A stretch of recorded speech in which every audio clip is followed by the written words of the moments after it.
स्वागत है आपका हमारे YouTube चैनल पर। आज की यह वीडियो हिंदी ग्रामर के तहत सर्वनाम के लिए होगी और यह वीडियो उन सभी एग्जामों के लिए महत्वपूर्ण होगी जिसमें कि हिंदी व्याकरण से क्वेश्चन पूछे जाते हैं, चाहे वो UPSSC हो, UPPSC हो या फिर कोई भी एग्ज़ाम किसी भी स्टेट का।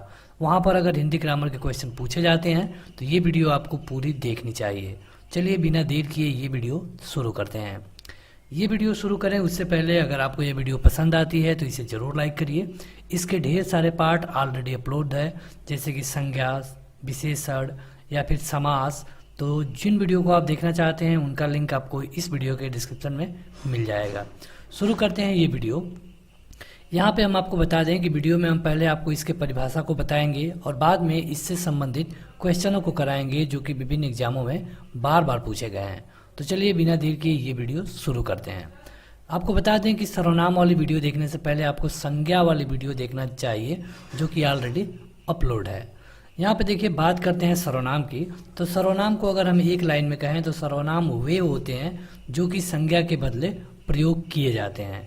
संज्ञा के बदले प्रयोग करने का उदाहरण अगर हम आपको बता दें, यहाँ पे हम दे सकते हैं उदाहरण कि राम मेरा दोस्त है, मेरा दोस्त है। राम कल आएगा। और यहाँ पे अगर राम ना लिख करके हम वह लिख देते हैं तब कैसा रहेगा? राम मेरा दोस्त है, वह कल आएगा। तो यहाँ पे देखिए हमने जो वह शब्द प्रयोग किया है यह है सर्वनाम। तो यहाँ पे आपने देखा कि वह जो शब्द है यह एक सर्वनाम है। यहाँ पे आप देख सकते हैं कि वह शब्द जो कि संज्ञा के बदले प्रयोग में किया जाए, यानी कि राम को हमने प्रयोग करना था लेकिन राम के बदले हमने वह कर दिया, यानी कि वह एक सर्वनाम है। उदाहरण देख सकते हैं जैसे कि मैं, तुम, हम, वह, आप, उसका, उसकी और वह। ये जो सारे शब्द हैं ये सब सर्वनाम कहलाते हैं। सबसे पहले आपको बता दें सर्वनाम के भेद के बारे में। और एग्जाम में कई बार पूछा जाता है कि सर्वनाम कितने प्रकार के होते हैं। आपको ऑप्शन दे दिया जाएगा 4, 5, 6 या फिर 8। सही उत्तर होता है 6। तो सर्वनाम के 6 भेद होते हैं। यहाँ पे आप उनका नाम देख सकते हैं।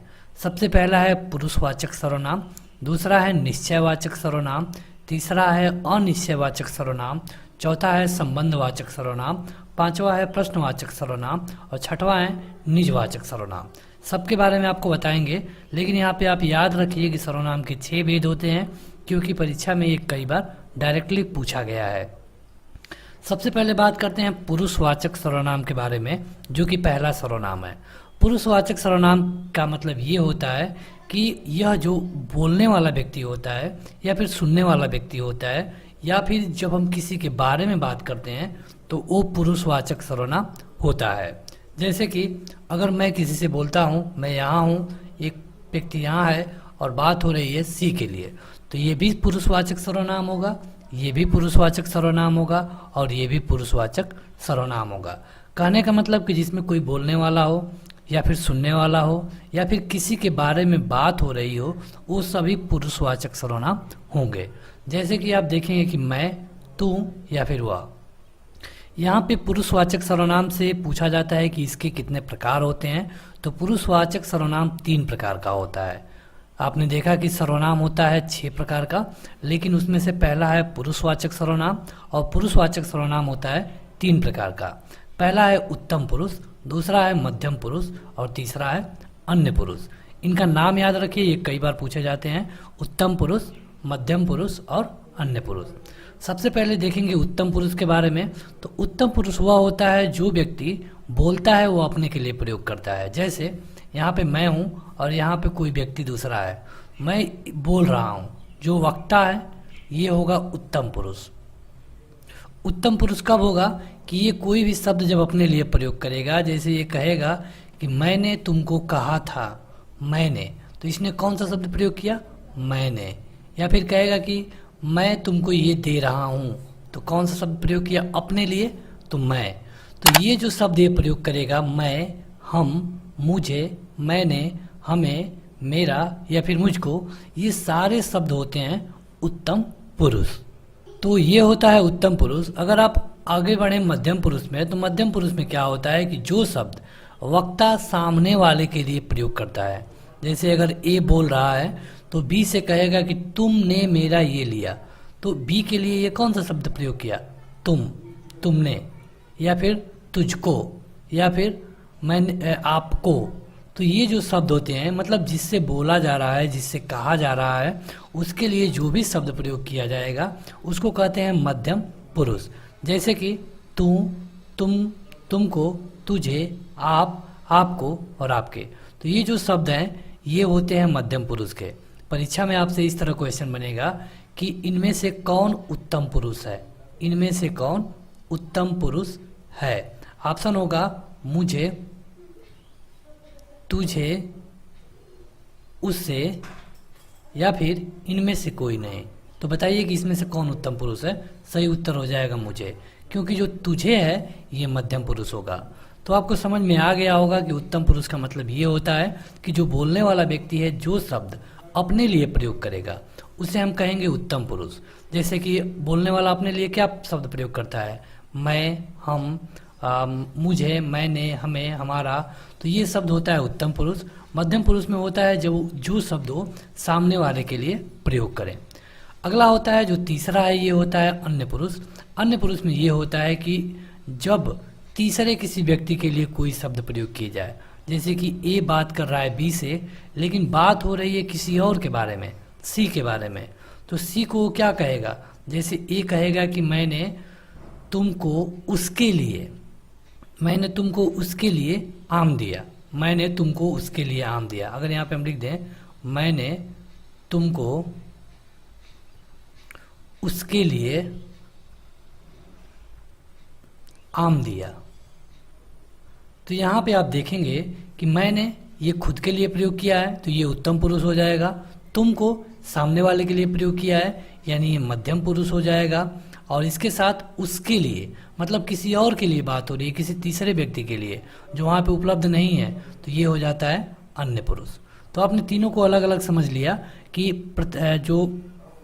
जो पहला होता है उत्तम पुरुष, उसमें क्या होता है कि वक्ता अपने लिए जिसका प्रयोग करे। मध्यम पुरुष मतलब कि वक्ता सामने वाले के लिए जिसका प्रयोग करे। और अन्य पुरुष जिसमें कि तीसरे किसी व्यक्ति के लिए बात हो, जैसे कि वह, यह, उन, उनको, उनसे, इन्हें, उनने, उसके या फिर इसने। आपको देखिए ये सारे शब्द समझना होगा क्योंकि सबको याद करने की उतनी ज़रूरत नहीं है। अगर आप समझ लेंगे तो आपको परीक्षा में इसी तरह क्वेश्चन पूछे जाएंगे कि इनमें से कौन उत्तम पुरुष है या फिर कौन अन्य पुरुष नहीं है।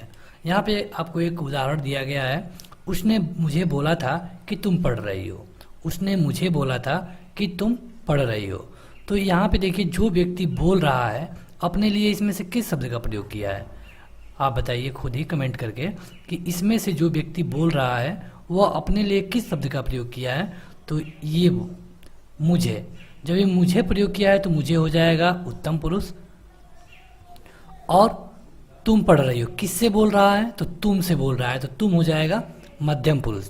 देखिए हमने मध्यम पुरुष में बताया था कि तुम होता है। उसके बाद उसने, तो किसी और के बारे में बात हो रही है, तीसरे के बारे में, तो जो तीसरे के बारे में बात होती है उसे हम क्या कहते हैं? अन्य पुरुष। तो इसे आपको समझना होगा।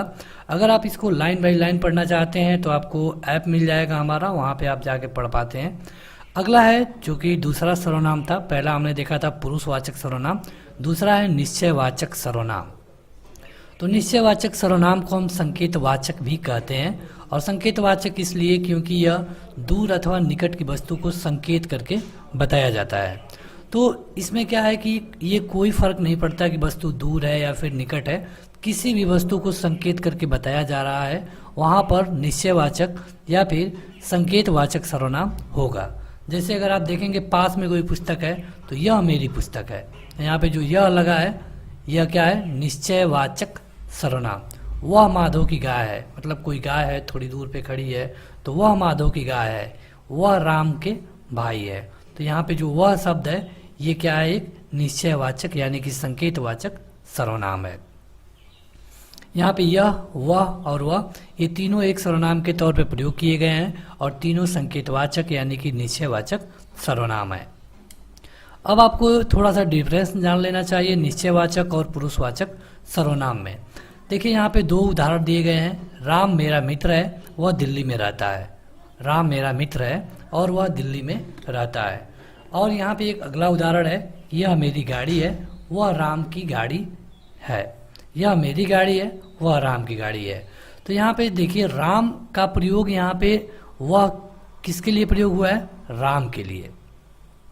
तो ये हो गया पुरुषवाचक सर्वनाम, क्योंकि पुरुषवाचक में ये होगा अन्य के लिए। जैसे हम अन्य व्यक्ति के बारे में बात कर रहे हैं कि राम मेरा मित्र है और वह दिल्ली में रहता है, हम किसी से बोल रहे हैं, तो ये हो जाएगा पुरुषवाचक। और यह मेरी गाड़ी है, वह राम की गाड़ी है, ये हो जाएगा निश्चयवाचक या फिर संकेतवाचक, क्योंकि हम संकेत करके किसी को बता रहे हैं। आगे बढ़ते हैं तो अगला और तीसरा है अनिश्चयवाचक। अभी आपने देखा वो निश्चयवाचक था, उसमें कन्फर्म था कि वह राम की गाय है, राम की गाड़ी है। लेकिन जो तीसरा है यह होता है अनिश्चयवाचक सर्वनाम। अनिश्चयवाचक में क्या होता है कि किसी भी स्थिति का निश्चित बोध नहीं होता है, वहाँ पे अनिश्चितता रहती है। जैसे कि कोई आ रहा है, अब पता नहीं है कौन आ रहा है, लेकिन कोई आ रहा है। तो यहाँ पे जो अनिश्चय वाले शब्द हैं, जहाँ पे कुछ कन्फर्म नहीं हो रहा है, उस तरह में जो भी शब्द प्रयोग होगा उसे हम कहेंगे अनिश्चयवाचक सर्वनाम। जैसे कि कोई, वहाँ कोई रहता है, तो पता नहीं कौन रहता है लेकिन कोई रहता है। तो जब कोई अनिश्चितता का बोध हो, मतलब कन्फर्म पता ना चले, तो वहाँ पे जो शब्द होगा उसे हम कहेंगे अनिश्चयवाचक सर्वनाम। जैसे इसमें क्या है, तो जो कोई शब्द है यह अनिश्चयवाचक सर्वनाम है। दरवाजे पे कोई खड़ा है, पता नहीं कौन खड़ा है लेकिन कोई खड़ा है, तो जो कोई शब्द है क्या होगा? अनिश्चयवाचक सर्वनाम होगा। अगर यहाँ पे ये होता है कि दरवाजे पे राम खड़ा है या फिर दरवाजे पे वह खड़ा है, तो वह का मतलब कि हम जिसको बता रहे हैं उसको पता है कि कौन खड़ा है। लेकिन अगर हम किसी को कह रहे हैं कि दरवाजे पे कोई खड़ा है, तो किसी को नहीं पता, ना तो बोलने वाले को पता है ना तो सुनने वाले को पता है कि कौन खड़ा है। आगे बढ़ते हैं तो अगला उदाहरण है स्वाद में कुछ कमी है। हम किसी को कह रहे हैं फ़ोन करके कि स्वाद में कुछ कमी है। अब क्या कमी है? नमक कम है या फिर मसाला कम है, क्या कम है कुछ पता नहीं। तो जहाँ पे निश्चित चीज़ का बोध ना हो वहाँ पे होगा अनिश्चयवाचक सर्वनाम। आपको इन शब्दों को याद रखना होगा, जैसे कि कोई है या फिर कुछ, क्योंकि परीक्षा में यही पूछे जाएंगे। आपसे पूछा जाएगा कि इनमें से कौन अनिश्चयवाचक सर्वनाम है। तो जहाँ पर कोई निश्चय ना हो उसे हम कहते हैं अनिश्चयवाचक, और इस तरह के लिए जो भी शब्द प्रयोग होगा उसे हम अनिश्चयवाचक सर्वनाम कहेंगे। तो आगे बढ़ते हैं, लेकिन उससे पहले अगर अभी तक आपने इस वीडियो को लाइक नहीं किया है तो वीडियो के नीचे जो लाइक का बटन है उसे दबा के लाइक कर लीजिए, और इस वीडियो के लास्ट तक बने रहिए, क्योंकि अभी हम आपसे एक्सरसाइज कराएंगे तो आपको पता चल जाएगा कि आपकी कितनी तैयारी है। क्वेश्चन है कि संबंधवाचक सर्वनाम, मतलब कि अगला जो है चौथा नंबर जो हम सर्वनाम कवर कर रहे हैं, ये चौथा नंबर है संबंधवाचक। पहला हमने पुरुषवाचक देखा, दूसरा निश्चयवाचक, तीसरा अनिश्चयवाचक, और चौथा है संबंधवाचक सर्वनाम। संबंधवाचक सर्वनाम ये होता है कि ये जो शब्द प्रयोग किए जाते हैं ये किसी न किसी से संबंध बताते हैं। किसी न किसी से जब संबंध बताने के लिए जो शब्द का प्रयोग होगा उसे हम संबंधवाचक सर्वनाम कहेंगे। जैसे कि जो कर्म करेगा फल उसी को मिलेगा, तो उस अगर हम यहाँ पे केवल कहें कि फल उसी को मिलेगा, तो आप देखेंगे कि यहाँ पे ये जो वाक्य है यह अधूरा है। तो यहाँ पे इसको पूरा करने के लिए आपको लिखना होगा जो कर्म करेगा फल उसी को मिलेगा। तो ये जो दोनों शब्द हैं ये किसी न किसी का संबंध बता रहे हैं, तो इस तरह के शब्दों को संबंधवाचक सर्वनाम कहा जाता है। जिसकी लाठी उसकी भैंस, तो उसकी है ये क्या है? एक संबंधवाचक सर्वनाम है। जिसकी है ये भी एक संबंधवाचक सर्वनाम है। जैसा कर्म वैसा फल, तो जैसा और वैसा ये दोनों क्या है? संबंधवाचक सर्वनाम है। तो यहाँ पे लिखा गया जो, उसे, जिसकी, जैसा, वैसा, ये शब्द कभी भी प्रयोग होंगे तो इन्हें हम संबंधवाचक सर्वनाम कहते हैं। अगला सर्वनाम देखते हैं, ये है पांचवा, और ये होता है प्रश्नवाचक सर्वनाम। जैसा कि नाम से ही पता चल रहा है कि इसमें क्या होता है? प्रश्न का बोध होता है, पता चलता है कि प्रश्न पूछा जा रहा है। तो जिन शब्दों से ऐसा लगे कि यहाँ पे प्रश्न पूछा गया है उन शब्दों को हम कहेंगे प्रश्नवाचक सर्वनाम। जैसे कि तुम क्या कर रहे हो, तो इसमें जो क्या है यहीं से पूछना का मतलब समझ में आ रहा है, तो जो क्या शब्द है ये क्या हो जाएगा? प्रश्नवाचक सर्वनाम। वहाँ कौन खड़ा है, तो यहाँ पे पूछा जा रहा है, तो यहाँ पे जब कौन खड़ा है तो ये हो जाएगा प्रश्नवाचक सर्वनाम। यह काम कैसे हुआ, मतलब कि जहाँ पर कोई चीज़ पूछा जाएगा उन शब्दों को हम कहेंगे प्रश्नवाचक सर्वनाम। जैसे कि क्या, कौन और कैसे, जिनका प्रयोग यहाँ पे हुआ है। आगे बढ़ते हैं तो ये है अंतिम सर्वनाम और ये होता है निजवाचक सर्वनाम। तो आपने अभी तक देखा कि सर्वनाम 6 तरह के होते हैं और हम 6वां देख रहे हैं निजवाचक सर्वनाम। देखिए निजवाचक सर्वनाम में क्या होता है कि जो हमने तीनों पुरुष को देखा था, उत्तम पुरुष, मध्यम पुरुष और अन्य पुरुष, इनकी निजत्व का बोध कराता है। निजत्व मतलब कि इनसे संबंध। जैसे अगर मैं कहूँगा कि मैंने अपना काम किया तो ये हमसे संबंधित है, तुमने तुम्हारा काम किया तो ये उससे संबंधित है। तो इस तरह निजत्व माने अपनत्व, अपना। निजत्व का मतलब होता है अपनत्व यानी अपना, जो इस तरह का बोध कराए इसे हम कहते हैं निजवाचक सर्वनाम। जैसे कि अपना, अपनी, आप, तो इस तरह के शब्दों को हम कहते हैं निजवाचक सर्वनाम। तो मैंने अपना काम स्वयं किया, मैं अपने पिताजी के साथ जाऊंगा, तो ये जो अपना है या फिर अपने हैं, इन्हें हम कहते हैं निजवाचक सर्वनाम। तो ये हो गए सर्वनाम। अब थोड़ा सा इनको हम जो इसमें याद करने वाले पॉइंट है उनको आपको रिवीजन करा देते हैं। अभी तक आपने देखा सर्वनाम। सर्वनाम वही शब्द होते हैं जो कि संज्ञा की जगह पे प्रयोग किए जाते हैं, जैसे कि मैं, तुम, वह, उस, ये सब। और उसके बाद से इसमें जो सर्वनाम होता है 6 प्रकार का होता है, जिसमें से जो पहला होता है पुरुषवाचक सर्वनाम, ये 3 प्रकार का होता है। पहला उत्तम पुरुष, दूसरा मध्यम पुरुष और तीसरा अन्य पुरुष। उत्तम पुरुष वह होता है जो व्यक्ति बोलने वाला होता है, खुद के लिए प्रयोग करे, खुद के लिए। मध्यम पुरुष सामने वाले के लिए, जिससे बोल रहा है सामने वाले के लिए। और तीसरे किसी व्यक्ति के लिए, तीसरे व्यक्ति के लिए प्रयोग होगा वह, यह। तो इस तरह के शब्दों को हम अन्य पुरुष कहते हैं। निश्चयवाचक में क्या होता है, निकटवर्ती के लिए। जैसे कि निश्चयवाचक 2 तरह का आप देख सकते हैं, निकटवर्ती और दूरवर्ती। तो निकटवर्ती में जो नज़दीक में हो, यह, यहाँ। दूर मतलब कि दूरवर्ती मतलब कि दूर में हो, वह, वहाँ।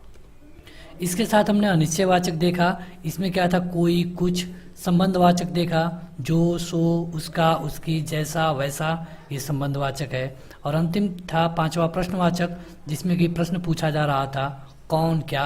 और 6वां था निजवाचक, जिसमें कि रिलेशन बताया गया है, जैसे कि अपना, अपने, तुम्हारा। तो ये हो गया पूरा सर्वनाम। अब देखेंगे इसके एक्सरसाइज के बारे में। जैसा कि हमने वीडियो के शुरू में ही बताया था, तो आप यहाँ पे 5 से 6 प्रश्न आएंगे, आप खुद भी हल करिए और आप चाहते हैं तो अपना उत्तर कमेंट करके बता पाएंगे हर क्वेश्चन के लास्ट में। और वीडियो ख़त्म होने के बाद ज़रूर कमेंट करके बताइएगा कि आपने इन प्रश्नों में से कितने प्रश्नों का सही उत्तर दिया, और इस वीडियो को लाइक ज़रूर करिएगा। क्वेश्चन है कि सर्वनाम के कितने भेद होते हैं। बेहद आसान और अगर आप देखें तो महत्वपूर्ण क्वेश्चन, क्योंकि बहुत बार परीक्षा में पूछा गया है। सही उत्तर है 6।